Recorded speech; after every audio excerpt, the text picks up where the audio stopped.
His Majesty King Hamad bin Isa Al Khalifa received a number of senior officials, during which several topics related to national affairs were discussed, with the aim of continuing the nation's progress and fulfilling the aspirations of the citizens.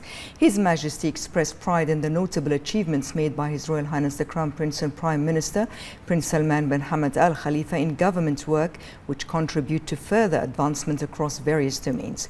Regarding the repercussions of the unjust war and the unprovoked attacks carried out by Iran against Bahrain, His Majesty the King stated that the kingdom is successfully overcoming the challenges of this phase through the competence of its defense, security and civil defense forces, the unity of its citizens and the disciplined performance of its government in ensuring all necessary requirements are met and in professionally addressing emerging developments. His Majesty the King added that the kingdom is proceeding with firm determination to address the consequences of the war. His Majesty the King noted that His Royal Highness has been tasked in the coming phase with implementing comprehensive and decisive measures, including the development of appropriate programs to address any identified shortcomings, whether in defense or the economy.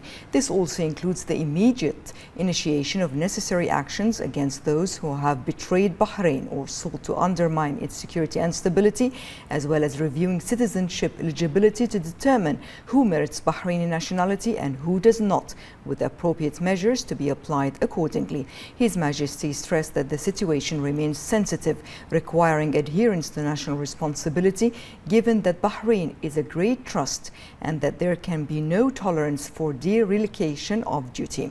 His Majesty further stressed that Bahrain deserves the ultimate sacrifice from all, reaffirming that the kingdom will continue to uphold its steadfast positions, advocating for the resolution of crises through peaceful solutions and diplomatic efforts in the interest of the peoples of the region and the world.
The General Command of the Bahrain Defense Force announced that all its arms and units are at the highest levels of readiness and defensive preparedness. It stated that since the start of the Iranian attacks, it has successfully intercepted and destroyed 194 missiles and 523 drones targeting the Kingdom of Bahrain. The General Command called on everyone to exercise caution by refraining from approaching or touching any unfamiliar or suspicious objects which may be remnants resulting from the Iranian attacks. The General Command indicated that Royal Field Engineering Unit personnel are fully prepared to safely handle such objects in order to ensure the safety of all citizens and residents. The General Command expressed pride in the advanced combat readiness and high vigilance demonstrated by its valiant personnel in carrying out their sacred national duty, defending the homeland and safeguarding its achievements. Through their joint cooperation, the GCC armed forces have demonstrated high levels of readiness along with bravery and determination in facing various challenges, mainly in countering Iran's brutal attacks. More in this report. Military cooperation among GCC states stands out as one of the most important strategic pillars for consolidating integration and strengthening coordination among Gulf armed forces, in line with military and security developments in the region. Through their ongoing cooperation, the armed forces have demonstrated a high level of readiness and combat effectiveness, embodying the finest examples of bravery and resolve in confronting Iranian hostilities that targeted the region's security.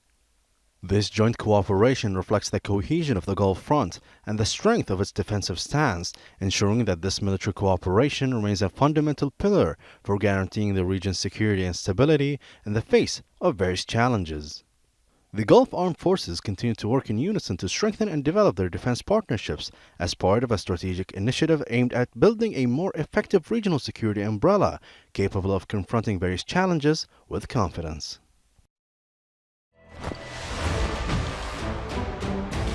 إن الجميع لا يفخر بما يظهره رجال البحرين في كافة الأجهزة العسكرية والأمنية.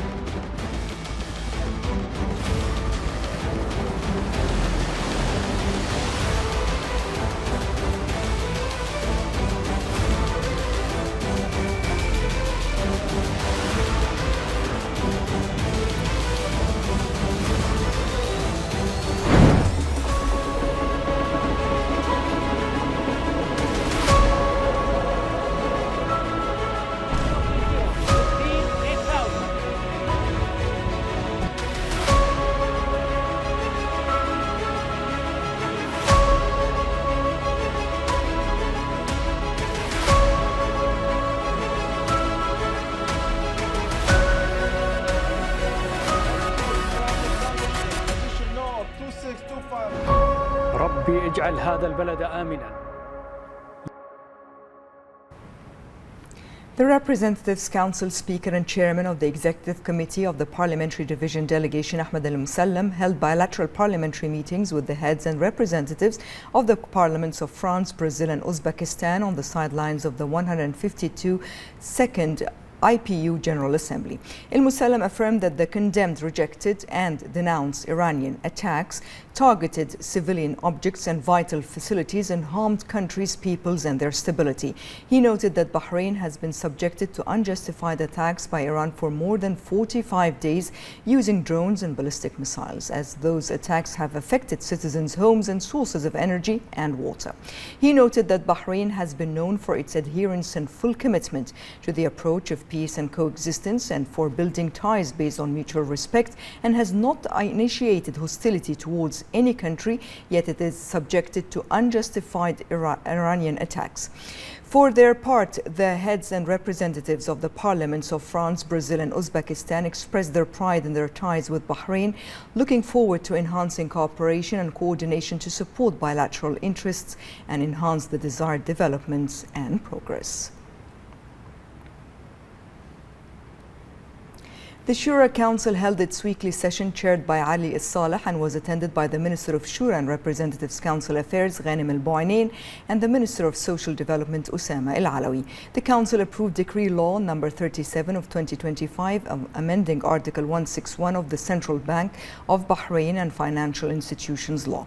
The Council also approved the proposal ratifying the agreement between the Government of Bahrain and the Government of Jersey regarding the elimination of double taxation with respect to income taxes and the prevention of tax evasion and avoidance, and sent it to the Representatives Council Speaker for referral to His Royal Highness the Prime Minister in preparation for its submission to His Majesty the King. The Council also discussed the draft law amending certain provisions of Law number 74 of 2006 regarding the care, rehabilitation and employment of persons with disabilities. The Minister of Finance and National Economy, Sheikh Salman bin Khalifa Al Khalifa, met with U.S. Secretary of the Treasury, Scott Bessent, on the sidelines of the International Monetary Fund and World Bank spring meetings in Washington.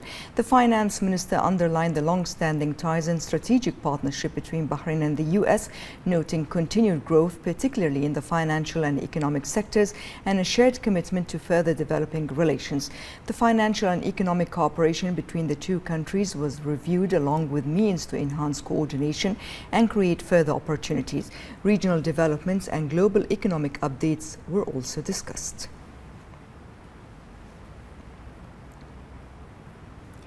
The Minister of Finance and National Economy, Sheikh Salman bin Khalifa Al Khalifa, met with Swiss President Guy Parmelin. The Finance Minister conveyed greetings from His Majesty King Hamad bin Isa Al Khalifa and His Royal Highness the Crown Prince and Prime Minister Prince Salman bin Hamad Al Khalifa, along with their best wishes for continued progress and prosperity for Switzerland. The meeting also reviewed bilateral cooperation and means to further develop it in line with the interests of both countries. The Minister affirmed the long-standing relations between Bahrain and Switzerland, noting continued efforts to advance them across various sectors, mainly in the economic and financial domains, in line with shared goals and aspirations.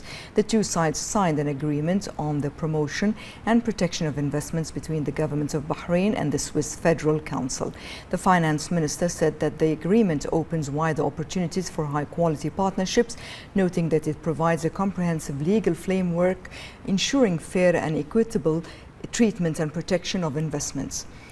The agreement aims to encourage investment between the two sides by providing a comprehensive legal framework protecting investments against non-commercial risks and ensuring the free transfer of investment-related payments, while also promoting corporate social responsibility standards.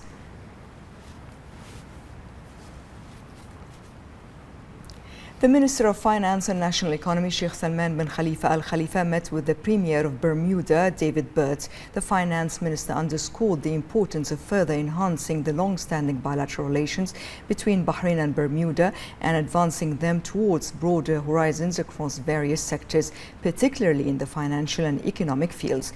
He affirmed Bahrain's commitment to fostering a supportive economic environment that encourages joint investments with partner countries, enhancing the kingdom's competitiveness and supporting the achievement of its development objectives. During the meeting, the minister conveyed the greetings of His Royal Highness the Crown Prince and Prime Minister, along with his wishes for continued growth and prosperity for Bermuda. On the occasion, the two sides signed a protocol amending the agreement for the avoidance of double taxation and the prevention of fiscal evasion with respect to taxes on income between the government of Bahrain and the government of Bermuda. The minister noted that the signing of the protocol reflects the strength of the bilateral partnership and the shared commitment to its continued development. He highlighted the importance of such steps in enhancing cooperation and coordination and in supporting economic and investment opportunities between the two friendly countries in line with shared aspirations. The protocol aims to amend the double taxation agreement originally signed on April 22, 2010 to align it with the standards of the inclusive framework on base erosion and profit shifting, including measures to prevent treaty abuse and improve mechanisms for resolving tax disputes.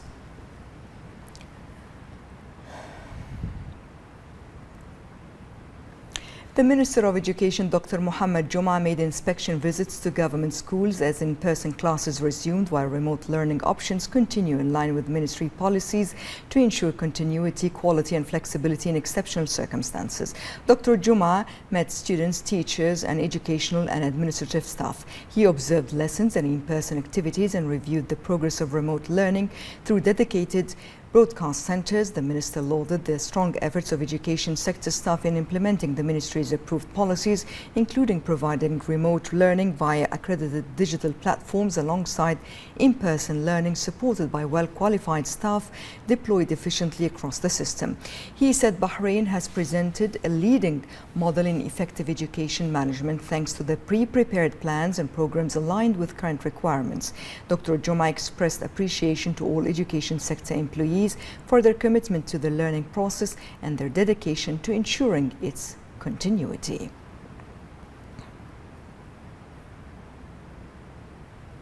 Universities welcomed their students today as in-person classes resumed on campus, implementing a blended learning system that combines physical attendance with distance learning depending on the nature of the programs and course requirements. More in this report. In a move reflecting institutional awareness of the demands of the current circumstances and a genuine balance between the continuity and quality of education, universities welcomed their students back as academic life returned to their halls and facilities. This followed the modernization of the educational process mechanisms, which directly impacted higher education institutions, granting them greater flexibility in choosing the most suitable teaching model. Under this modernization, Universities and colleges now have multiple operational options, ranging from a full resumption of in-person classes to adopting a hybrid model combining in-person and distance learning, depending on the nature of the courses and the priorities of academic achievement. This approach reflects a progressive understanding of the importance of adapting to changes without compromising the essence of the educational process or its outcomes. In a related context, relevant authorities emphasize the necessity of resuming practical and applied training in person, particularly within laboratories and workshops, as well as in public and private sector institutions. Special priority was given to graduating students, as this stage is crucial in honing their skills and connecting their theoretical knowledge to practical realities. These decisions are the result of intensive studies and continuous efforts by specialized teams aimed at formulating flexible educational policies that respond to exceptional circumstances while simultaneously considering the students' needs, ensuring the continuity of education without interruption and in accordance with best practices. Thus, higher education institutions are moving towards a new phase characterized by flexibility and sustainability, in a scene that confirms that education, no matter how circumstances change, remains an unwavering pillar and a path that renews itself to keep pace with the future.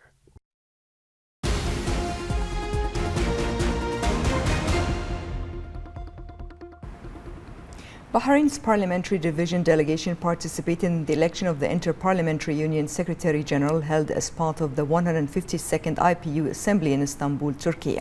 The delegation was represented by Shura Council First Deputy Chairman Jamal Fakhru and Shura Council members Hala Ramzi and Dr. Bassam Ismail. Inter-Parliamentary Union President Tullia Akson announced the election of Anda Philip of Romania as the IPU Secretary General, making her the first woman to hold this post. Bahrain's Parliamentary Division delegation congratulated Anda Philip on the occasion. Representatives Council Secretary General Mohammed Al-Bouainain delivered a speech during the meeting of the Association of Secretaries General of Parliaments, where it discussed the use of artificial intelligence in parliaments. Al-Bouainain affirmed that the recent systematic targeting of Bahrain's technological infrastructure due to Iran's hostile attacks is a grave violation that undermines the security of society and the stability of the kingdom and contravenes the principles of international law.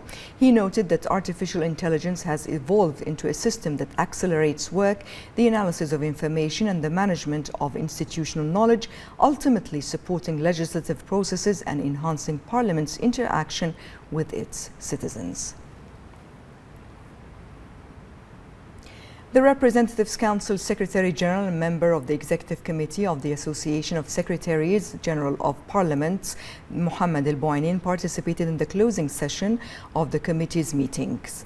He explained that the committee discussed a number of observations submitted by committee members before reviewing the draft agenda for the committee's next meeting and its administrative matters. Al-Bouainain noted the Executive Committee's commitment to continuing efforts and working to strengthen cooperation between the General Secretariats of the member parliaments of the committee, thereby contributing to the achievement of common goals and enhancing the role of parliaments in serving national and international issues.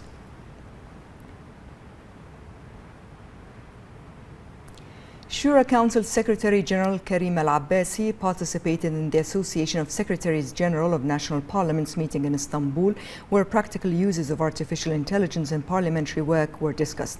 She affirmed that adopting AI applications in the Council's General Secretariat supports digital transformation and enhances the quality of legislative decision-making in line with Bahrain's national direction towards leveraging advanced technology. She added that AI is a transformative tool reshaping parliamentary processes through an integrated knowledge environment while maintaining the central role of human oversight in decision-making.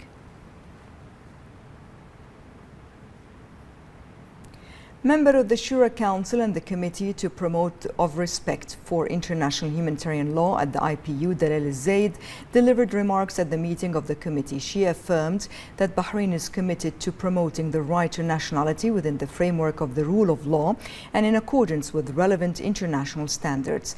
Zaid explained that the constitutional framework in Bahrain constitutes a solid foundation for protecting rights related to legal identity and national belonging, noting the provisions of Article 18 of the Constitution of the Kingdom, as well as the legal safeguards it establishes to prevent any discrimination or discriminatory practices that might infringe upon this fundamental right.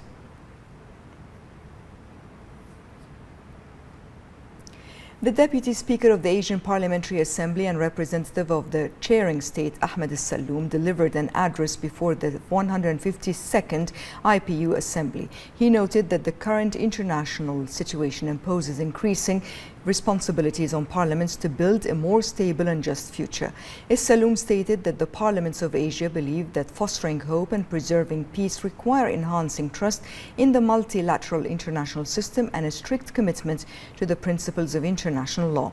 He noted that parliamentary diplomacy has become a tool in building bridges between peoples, easing tensions and promoting collective security and international stability, stressing that the international community faces intertwined challenges including protracted conflicts, the repercussions of climate change, widening development gaps, as well as rapid technological transformations.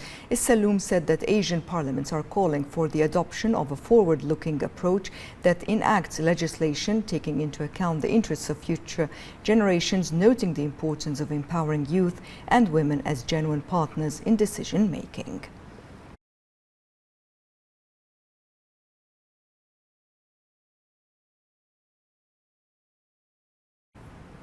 The parliamentary delegation of Bahrain, represented by Dr. Mahdi Al-Shuwaikh, participated in a workshop held as part of the IPU's activities. The delegation reaffirmed the kingdom's commitment to supporting international efforts to protect the oceans, address climate change impacts and promote the blue economy, contributing to environmental sustainability and safeguarding natural resources.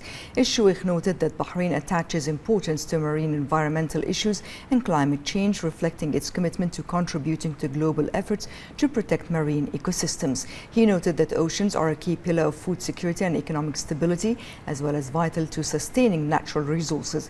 He also stressed the need to develop advanced legislative frameworks that promote sustainable ocean governance and protect marine biodiversity. He highlighted the importance of the parliamentary oversight role in monitoring environmental policies, assessing their impact and ensuring alignment with scientific standards. Shura Council member Dr. Bassam Ismail affirmed Bahrain's strong support for international efforts to bolster cybersecurity during a UN workshop on the new UN Convention Against Cybercrime. He described the convention as a pivotal milestone in global digital governance, stressing its urgency due to cybercrime's cross-border nature, and highlighted Parliament's central role in ratification, legislative alignment and oversight. Nationally, Dr. Ismail noted cybersecurity as a strategic priority for protecting Bahrain's economy, critical infrastructure and digital ecosystem, supporting sustainable development. Bahrain welcomed the decision adopted by the International Maritime Organization condemning Iran's closure of the Strait of Hormuz, its threats against vessels and its attacks on the GCC and Jordan, as well as its threats to lay mines and impose fees on ships transiting the strait. In a statement by the Ministry of Foreign Affairs, it also praised the role of the UAE in preparing this decision, which affirmed the right of transit passage through the strait. It further reiterated Bahrain's call on the international community to continue cooperation and coordination to safeguard freedom of international navigation and prevent any future violations as a fundamental pillar of international peace and security.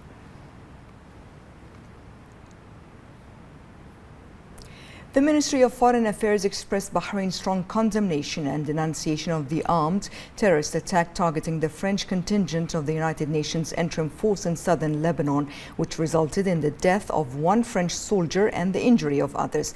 The kingdom considers this attack a flagrant violation of the rules of international law.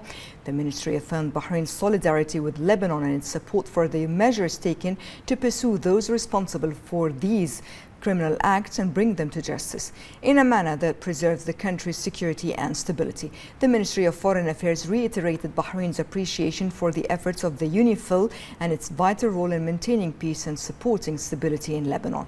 The kingdom also expressed its sincere condolences and sympathy to the government and people of France and its wishes for a speedy recovery to the injured.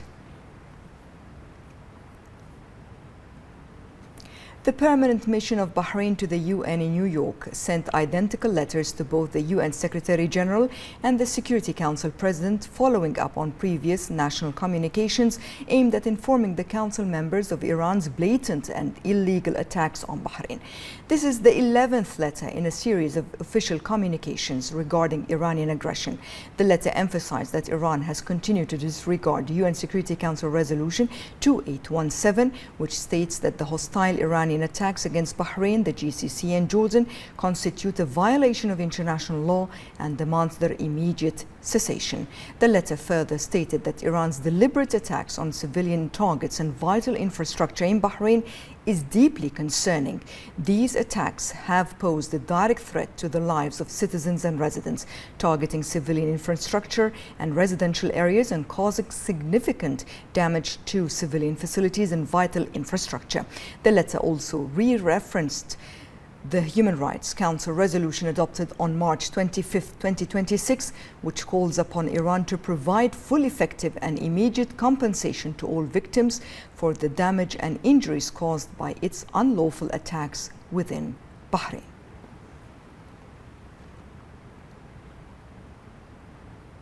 Committees of the Bahrain Hajj mission conducted a field visit to Mecca and the holy sites as part of preparations for the 2026-1447 Hijri Hajj season to inspect accommodation and camps designated for Bahraini pilgrims and assess their readiness. Specialized teams reviewed preparations at accommodation sites, with the evaluation and follow-up committee inspecting buildings and facilities, while the security committee verified compliance with safety and civil defense requirements.